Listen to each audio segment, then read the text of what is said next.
nag-start ang relationship nyo between sa inyong duwa? So, nag-start ang aming relationship during our high school days. So, ako,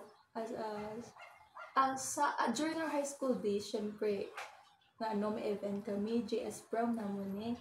And then, so, syempre, di ba, di maiwasan nga magtapok-tapok ka mo sa friends nyo. Then kami nga group of friends, syempre, having fun. Tapos, ako yung isa kong friend. Syempre, may group of friends na siyang alain.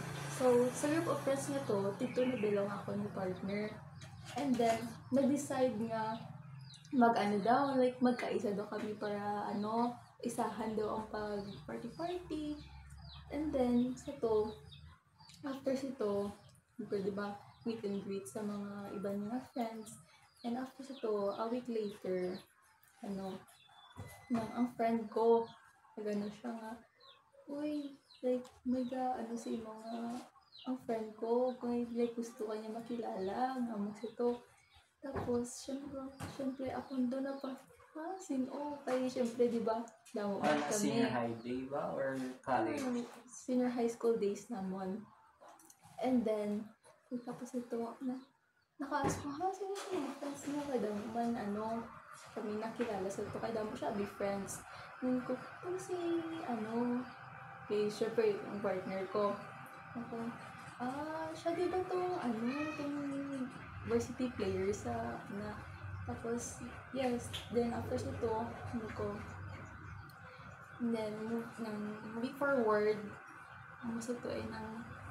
syempre, di ba chance nga nakilala ko siya. Then, may our activities sa school, and then, ako, part ko sa committees. And siya, syempre, may sa mga lain nga events. So, siya, university, syempre, sa sports siya may event. Tapos kami, na committees, may part ito nga, dito kami na-assign sa ilang na part lapit. Tapos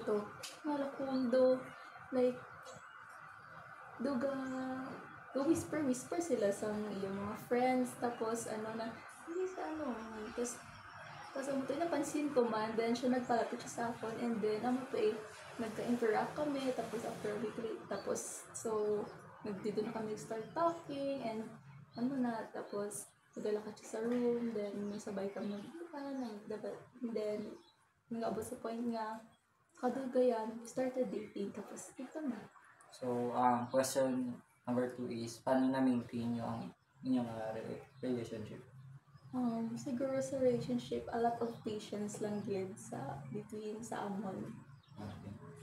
Paano nyo na-solve ang mga problema or mga struggle nyo? So, as a couple, isang firm communication na ginang kailangan na i-talk out nyo dapat ang mga bagay-bagay. Maskin, because even though gagmay lang na, so small thing does matter din na hindi pagpaligayin pa kay siguro sa kung may instances na ginaiwasan nyo kay wala yung ginadiyo itong problem nyo to, well, siguro may ma-create na boundary between sa inyo, so hindi na gusto ang matabok between sa inyo mga partner.